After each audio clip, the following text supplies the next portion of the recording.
Selamun Aleyküm değerli muhterem kardeşlerimiz. Hoş geldiniz, sefalar getirdiniz. Filistin Gaz şeridinden sizlere selamlarımızı, saygımızı iletiyoruz.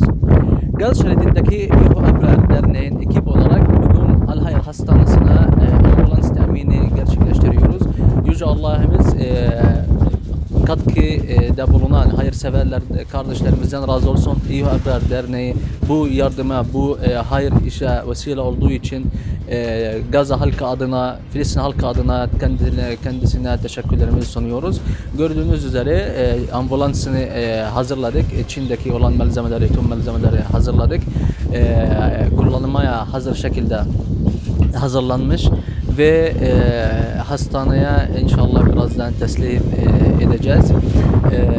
Bu yardıma vesile olan kardeşlerimizden, katkıda bulunan tüm kardeşlerimizden Allah razı olsun, Allah kabul eylesin inşallah.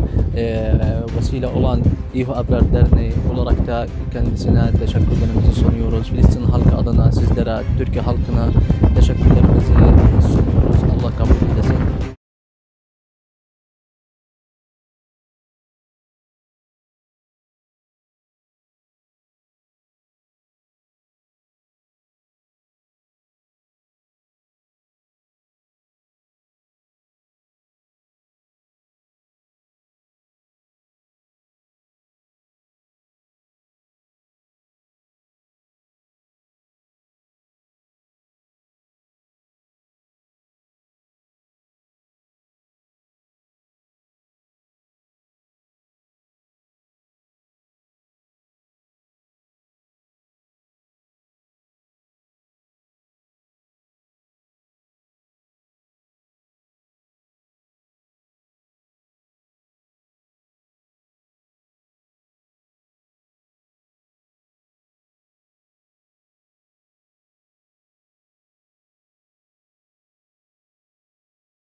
بسم الله الرحمن الرحيم. الحمد لله والصلاة والسلام على رسول الله.